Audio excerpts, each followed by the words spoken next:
Olá a todos e sejam bem-vindos a mais um episódio do podcast Facility Management Sem Mistérios. Meu nome é Thiago Santana e no episódio de hoje nós vamos falar sobre a revisão de talvez uma das mais importantes normas normativas relacionados a sistemas de climatização e de condicionamento de ar, que é uma normativa voltada para o setor da saúde. A gente está falando da ABNT 7256, que, como eu disse, acabou de ser revisada agora em 2022, e ela fala sobre tratamento de ar em estabelecimentos assistenciais de saúde, requisitos para projeto e execução das instalações.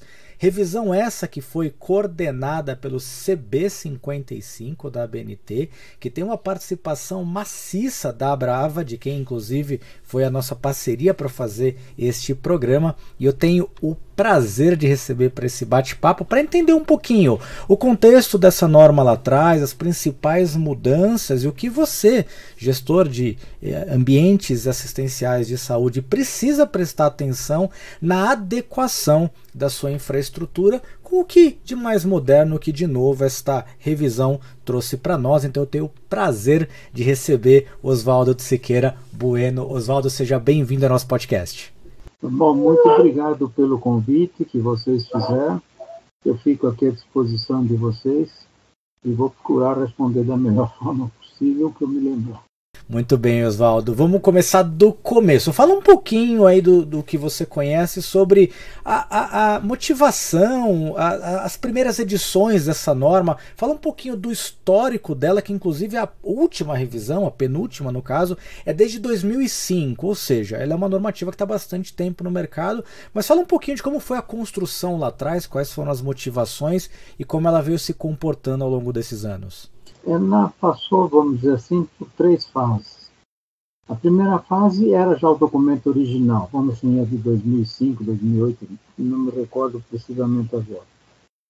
Essa depois teve uma primeira análise e nós, em vez de fazer uma única tabela descrevendo os ambientes e as suas características, como vazão de ar de renovação, vazão de ar insuflada, filtro utilizado, pressurização do ambiente, negativa ou positiva. Então, todos esses elementos que apareciam numa tabela final da norma anterior, nós fizemos uma tabela em que a gente concentrava o que era ambiente protetor, em que você tinha o doente precisava de proteção, então os filtros são bastante rigorosos, a qualidade do ar se lança lá dentro, a renovação do ar, então tudo é feito para que qualquer doença que exista não entre, inclusive pressurização, como eu disse. E depois tinha um ambiente que também foi descrito e apresentado os seus valores básicos, que era de doenças transmitidas pelo ar. Porque aí o paciente é o problema. E eu preciso fazer com que nada do que o paciente está liberando para aquele espaço, como vírus, ou bactéria, seja lá a doença que ele tiver, vá por suspensão do ar a outros ambientes e possa acabar contaminando outras pessoas. Então, esse era outro grupo de ambientes. Ambientes em que o paciente é o problema e ele vai transmitir a doença.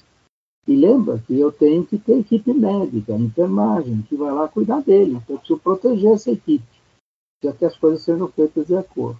Tem depois os ambientes que são muito especiais, que são centros cirúrgicos, e tem depois outros ambientes que seguem características porque são locais de limpeza de material contaminado, e aí vai, o triagem onde você recebe as pessoas, você não sabe quem está doente com o quê, mas ele foi no hospital, deve ter alguma coisa. Então, cada um desses ambientes teve uma característica própria.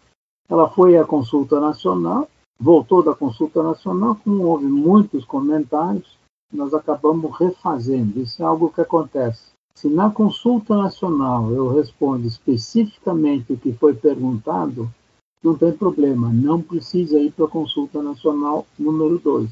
Mas, se ao longo do texto a gente descobre que tem uma frase que precisaria fazer diferente, alguma coisa que precisa fazer diferente, não tinha antes nela, aí ela vai para uma segunda consulta. E foi o que aconteceu. Ela foi. E nessa segunda consulta, aquele conceito de ambiente mínimo para poder atender as características do hospital mudou para conceito ideal, vamos dizer assim, para que se pudesse atender as pessoas em um hospital. Então, os ambientes, os nomes são semelhantes, as características são um pouco diferentes em termos de filtragem, renovação de ar, equipamento e assim por diante. Então, você passa a ter um sistema que tem um custo maior. E isso é uma coisa que me preocupa. Você já falou, Oswaldo, e eu começaria por essa parte do bate-papo. Para quem não está tão acostumado com a ambientação no setor da saúde, você já deu dois conceitos bem interessantes. Eu queria explorar um pouquinho, que essa talvez seja uma das principais diferenças em sistemas de condicionamento de ar, de climatização, quando a gente olha para a área da saúde em relação aos demais ambientes, um ambiente de escritório, por exemplo, onde há toda a preocupação com as taxas de renovação, com você evitar que exista o desenvolvimento das síndromes dos edifícios doentes. E você falou uma coisa muito bacana, que no ambiente de saúde você pode ter potencialmente duas condições distintas. Uma onde o paciente ele tem um problema e ele precisa ser protegido, e outra onde o paciente é o potencial, ele é o problema e ele precisa evitar que aquela patologia, aquela enfermidade passe para os outros ambientes. Isso a gente faz basicamente com os controles de pressão positiva e negativa. Eu queria que você falasse um pouquinho para o pessoal, para quem não está acostumado com essa terminologia, Oswaldo. A ideia é a seguinte: a gente tem frestas em porta, frestas em janela, algum guichê que passa a informação de um lado para o outro. Então a gente tem que ter certeza que se aquele paciente precisa de uma proteção, ele precisa estar no ambiente pressurizado. A única coisa que entra naquele ambiente em que o paciente precisa de proteção, um ambiente protetor, ele vai ter uma pressão maior que os ambientes vizinhos. Essa pressão, a gente usa um número que é de 5 pascais, ou seja, são 5 quilos por metro quadrado em termos de pressão, se quiser ter uma ideia do valor. Então, isso daí faz com que o ar saia desse ambiente. Agora, você precisa ter um equipamento. Você precisa ter um equipamento que ele pegue esse ar externo, ele filtre esse ar externo, resfrie, desumidifique ou umidifique, seja lá a condição que ele tem que levar. E aí sim, esse ar purificado, vamos dizer assim, ele vai atender às necessidades daquele ambiente, daquela pessoa. As pessoas, às vezes, estão contaminadas e não percebem, não há um problema para ele, mas pode ser um problema muito grave para aquele doente. Então, se faz também com que a respiração de quem vai chegar perto da cama, coisa parecida, seja desviada pelo próprio fluxo de ar.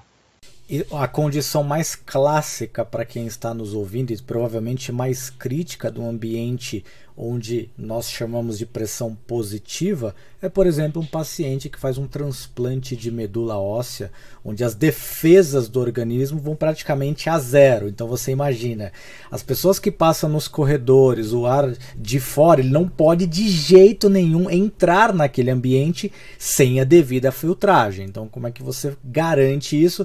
Você injeta muito mais ar naquele ambiente do que o necessário para a própria taxa de renovação. Se alguém abrir a porta, a tendência é que o ar vá para fora, levando tudo, não deixa nada entrar e aquele paciente ficar protegido, certo, Oswaldo?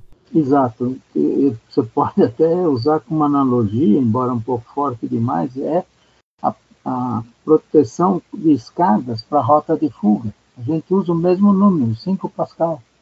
Eu tenho que garantir que a minha escada, a fumaça não entre. Então eu vou pressurizar a escada com 5 pascal para que, mesmo que o cara abra a porta, a fumaça não entre. E a escada esse número, esse valor de 5 pascal, ele foi revisado agora, não foi, Oswaldo? Foi, ele era 2,5. esse é um ponto importante para quem está ouvindo e uma das motivações a gente gravar esse programa, de que alguns detalhes nesse sentido tiveram uma alteração importante. Então, os controles de pressão positiva, e daqui a pouquinho a gente vai falar sobre a negativa, que ele demandava uma pressão, uma diferença de pressão no mínimo de 2,5 Pascal, ele aumentou para 5 e daqui a pouquinho o Oswaldo vai falar das implicações sobre isso. Oswaldo, inverte o fluxo. Fala agora do paciente que ele é o problema da pressão negativa. Conta um pouquinho sobre como isso funciona. Bom, agora, se eu pego um paciente que tem uma doença transmitida, como são as gripes, pneumonia, sei lá, entre outras, ele vai estar lançando no meio ambiente pela própria respiração. Ele não precisa espirrar, basta respirar, vamos dizer assim. Ele vai colocar vírus e outras partículas, e eles têm tempo para decantar no chão. Então, leva muito tempo para um vírus qualquer depositar, se é que ele acaba depositando, porque ele também é pequeno o suficiente para ficar flutuando no ar. Por isso é que você pode, às vezes você está sentado no lugar, o cara está lá, sei lá, 10 metros de distância, ele respira lá e de repente você pega a doença aqui. Então, isso é uma complicação. Então, esse ambiente eu tenho que fazer com que o ar dele não vá para os outros ambientes. Então, ele fica com pressão negativa. Se entrar ar infiltrado, ele vai entrar para o ambiente, mas não vai sair do ambiente. E o ponto que fica com a menor pressão é o banheiro. Então, o banheiro, geralmente, e o próprio quarto. E para você ter uma ideia, a extração do ar é próximo à cabeça do paciente, para ter certeza que mesmo que ele respire alguma coisa, esse ar já vai ser removido e vá para fora. E para não jogar fora um ar contaminado com uma doença, dependendo do lugar onde você está fazendo isso, você vai ter que filtrar esse ar. Ou seja, você purifica o ar que você vai jogar fora, porque aquele ar está contaminado com uma doença perigosa. E outra vez entra a história do 5 Pascal, só que agora ele é negativo.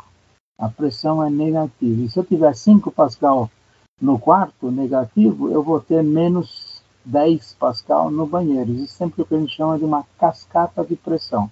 Ou seja, o ar do banheiro ele não passa para o quarto e nada de fora, nada do quarto passa para o ambiente externo. Exatamente. Um caso clássico de quem trabalhou nesses ambientes recentemente foi a própria pandemia do Covid, onde a gente tinha que limitar ao máximo a multiplicação, a proliferação do vírus em outros ambientes. Então, ter quartos e ambientes com esta pressão negativa, onde mesmo na respiração, mesmo no fluxo, aquele ar saísse o mais rápido possível do paciente para o sistema de tratamento, e como bem o Oswaldo falou, com as devidas filtragens e purificações antes de ir para o ambiente externo, ele era essencial. E de novo aqui reforço de que esse valor também mudou, era 2,5, agora é 5 Pascal. Oswaldo, em relação aos demais ambientes, que outras diferenças a 7256 possui do ponto de vista de arquitetura, do ponto de vista de tipologia ou da estrutura dos sistemas de condicionamento de uma forma geral? O que mais tem que só em ambiente de saúde tem e nos outros lugares não existe? Houve uma preocupação maior, que teve uma arquiteta, o nome dela é Mônica, ela participou desse trabalho.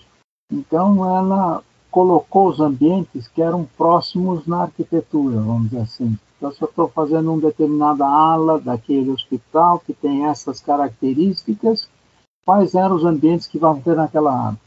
E, em função disso, eles também foram pensados como um poderia ou não interferir no outro. Então, houve uma separação por afinidade ou por localização. Então, as tabelas finais que aparecem nessa norma, são 7 tabelas, elas têm essas características. Ela tenta explicar que aquela ala do hospital que tem tal função vai precisar desses equipamentos ou dessas situações para poder trabalhar direito. Então, isso foi feito. O Mário também teve uma boa participação nisso. E você falou no começo de que o nível de exigência, a régua, ela subiu um pouquinho em relação à revisão anterior, e daqui a pouquinho a gente vai falar um pouco mais sobre isso. Oswaldo, fala sobre o conceito dos 3 estágios de filtragem, que são muito específicos de ambientes de saúde. O que existe é o seguinte: eu preciso usar um filtro que tenha uma eficiência muito grande para partícula de 0,4 microns metro.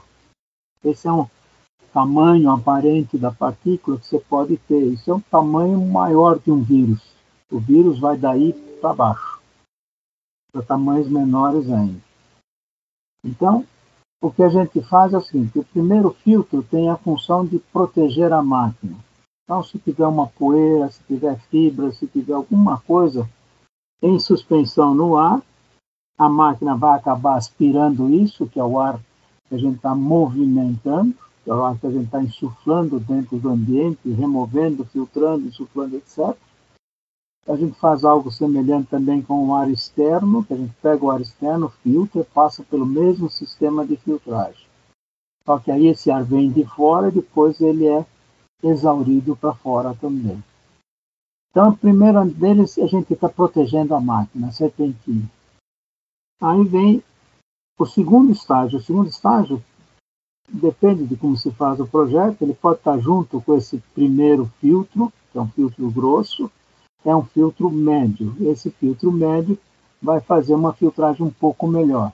Protege mais o equipamento, mas ele não protege do sistema de transmissão do ventilador, que é a polia e correia. Então a correia vai soltar partículas. E essas partículas vão caminhar pelo duto, são muito pequenas as partículas, e elas vão acabar se depositando no filtro absoluto. Então o sistema é, primeiro um filtro grosso, protege a máquina. Depois um filtro fino, protege o sistema de dutos, de forma que eu nunca precise limpá-lo, ele vai estar sempre limpo. E depois eu tenho um filtro absoluto, para ter certeza que toda e qualquer contaminação foi filtrada, foi retida numa porcentagem elevada. Então, quando a gente fala em filtro absoluto, a gente vai falar em filtro de 99,9% das partículas de 0,4 microns metros vão ser retidas pelo filtro. Então, é um filtro realmente bem feito, tem que ser muito bem estudado, tem que ter uma área bastante grande de filtragem, tem que ter uma perda de carga compatível com o sistema. E depois você tem que fazer o balanço disso tudo, das perdas de carga dos filtros, para o sistema de pressurização. Então, você precisa ter certeza que aquele ambiente vai ser pressurizado, ambiente protetor, ou ele vai ter pressão negativa, ambiente por contaminado, doença transmitida pelo ar.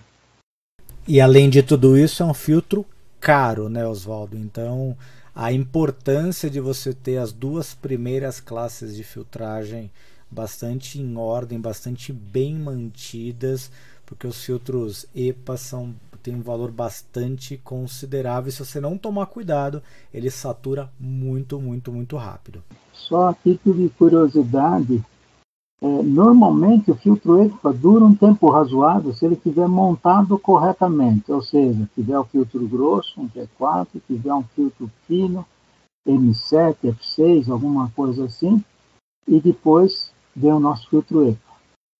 Então, se eu tiver esse sistema, normalmente ele dura até 2 anos na máquina. Com 2 anos você troca, independente dele estar sujo ou não. Porque aí o medo é que possam crescer fungos e outras coisas no filtro e eles acabam passando para o outro lado. Ou seja, você filtrou, reteve aquele fungo, está tudo bem, mas ele teve tempo para crescer, perfurar a fibra e se lançar do outro lado, indo acabar prejudicando o hospital. Muito bem. Oswaldo, eu queria comentar agora sobre um detalhamento interessante que a revisão da norma deu sobre a quantidade de movimentações por hora, as taxas de renovação do ar a ser insuflado, que tem valores bastante significativos quando você olha aqui, por exemplo, para as salas de emergência de 25 movimentações por hora, algumas outras com 16, 15 movimentações numa sala de procedimentos, por exemplo, que são valores bem importantes. E quando a gente olha para o sistema de condicionamento de ar tradicional, se eu puder usar essa terminologia, uma das grandes preocupações tem a ver com velocidade do ar para a questão de conforto dos usuários. A hora que você coloca as duas coisas na mesa, parece que elas são conflitantes, porque você fazer 25 movimentações por hora, você precisa garantir um fluxo constante. Como é que se equilibra tudo isso, Oswaldo? Bom, o que existe é o seguinte, o que é extremamente importante é você diluir a contaminação. Se você diluir a contaminação de forma significativa, é tão bom quanto uma filtragem. Então, se eu tiver um ar limpo, externo, e use esse ar limpo para ser insuflado dentro do ambiente e ele não contém aquelas doenças graves que vão prejudicar as pessoas, porque lá fora doença não vai existir porque ela quer existir, ela precisa ter um hospedeiro, ela precisa ter uma forma de ser transmitida. Então, por exemplo, se eu pegar um número que é muito usado lá, para remoção de partículas, se eu pegar 6 trocas por hora, ou seja, eu peguei o meu volume até 3 metros de altura, quer dizer, a área que eu tenho de base, com 3 metros de altura, e fizer 6 trocas por hora, eu vou levar 46 minutos para chegar em uma eficiência de 99%. Ele chega a ser equivalente a um filtro absoluto. Então, se eu tiver filtro limpo e fizer essas 6 trocas, o ambiente, desde que não tenha muita geração interna de contaminante, de doença, ele vai em 46 minutos chegar a 99. Se você quiser mais, ele vai chegar a 99,9 com 69 minutos. E não é um absurdo. É um número bastante possível. Então, você vai ver que boa parte dos ambientes estão em torno desse número 6. Agora, se eu vou para centro cirúrgico, meu número vai para 20. Ou seja, em 14 minutos eu atingo os 99% de filtragem. De filtragem não, de diluição. Então, ele tinha 100, agora ele tem 1, porque 99% foi diluído ao longo do tempo. Então, se eu pegar 20, dá 14 minutos. Se eu pegar 99,9, dá 21 minutos. Então, essa é a razão do número de trocas. Eu vou calcular o número de trocas em função de como eu quero que isso dilua o ar dentro do ambiente em que está colocado. Isso vale para qualquer um deles, tanto o contaminado como o que necessita proteção. Ou mesmo para a pessoa que está lavando, por exemplo, instrumentos que foram usados em pessoas contaminadas. Isso também é uma grande preocupação. Então, essa é a razão da gente trabalhar com um número de trocas maior ou significativamente maior. Não estou trocando ar porque eu quero que o cara tenha oxigênio, CO2. Não é essa a intenção. A intenção é diluir a contaminação. O princípio é outro. Ou seja, tornar os ambientes cada vez mais seguros. Cada vez mais seguros. Isso eu sei, não sei se não é bem o assunto, mas eu uma vez estava analisando a quantidade de ar externo que se põe em ônibus.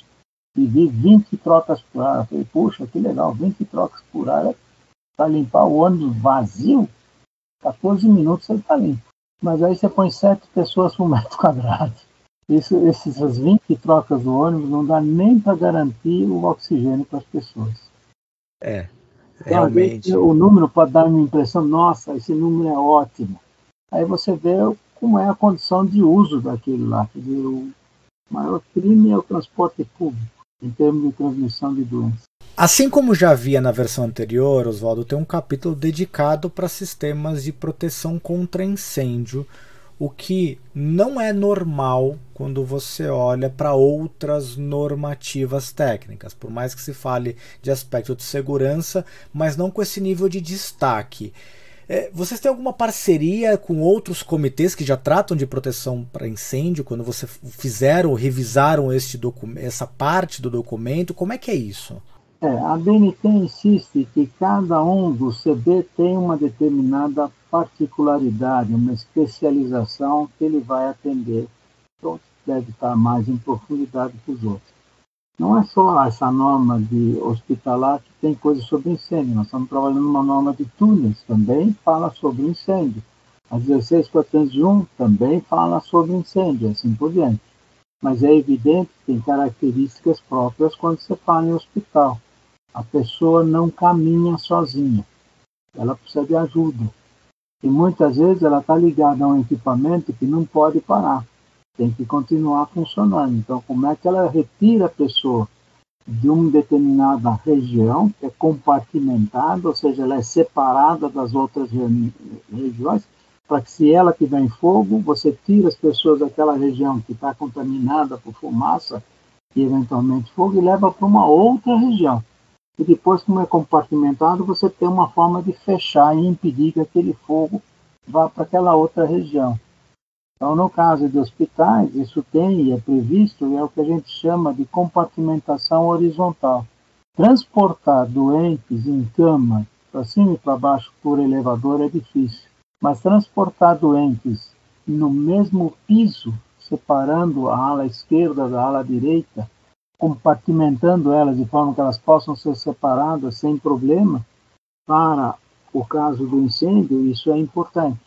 Porque aí você pode fazer isso, transportar a pessoa no mesmo piso, evidentemente vai ficar um monte de gente no corredor, etc., porque não está previsto, mas você vai estar protegido de incêndio, que é aquela grande emergência. Agora, isso aparece não tanto, mas a gente também faz uma norma que a gente chama de gerenciamento de fumaça. Então, gerenciamento de fumaça a gente estuda de forma através de ventiladores, velocidade, pressurização, a gente consegue eliminar a fumaça da rota de fuga. Isso é sempre a preocupação. Eu preciso garantir que a rota de fuga o cara consegue respirar e consegue enxergar para não se perder. Eu uma vez fiz um treinamento de combate a incêndio e nesse treinamento você entrava numa simulação de uma casa escura com fumaça. É agoniante, porque você não sabe como é que sai, para que lado sai, a fumaça está lá te perturbando, etc. Então, a ideia é mostrar que as pessoas podem entrar em pânico se eles não tiverem treinados e, vamos dizer assim, em condições de fazer o trabalho se estiver ruim ou não. Oswaldo, eu quero que você fale um detalhe, dê um destaque para um outro aspecto que também é uma diferença muito importante em relação a sistemas de condicionamento mais tradicionais, de que em ambientes de saúde não se pode utilizar o plenum, a casa de máquinas, como ambiente de mistura tanto do ar exterior como de retorno, e que essas duas captações, se eu puder usar essa terminologia, elas precisam ser dotadas direto na máquina. E de novo, a hora que a gente olha para uma boa parte das instalações mais tradicionais, não é dessa forma que acontece. Eu queria que você explicasse a razão dessa especificação nessa normativa com relação à proibição da utilização do plenum na mistura do ar exterior e do retorno. A conversa com Oswaldo vai dar um break e continua já na segunda parte deste programa, que já está publicada, estreando aí um formato novo de divulgação dos episódios. Para você que está ouvindo, não esqueça de curtir e compartilhar o conteúdo desse programa e do outro também. E se você estiver pelo YouTube, não esqueça de clicar no sininho e no inscrever-se para receber em primeira mão as novidades. Então, para vocês, fiquem atentos que daqui a pouquinho, no próximo episódio, tem mais Facility Management sem mistérios para vocês. Um grande abraço.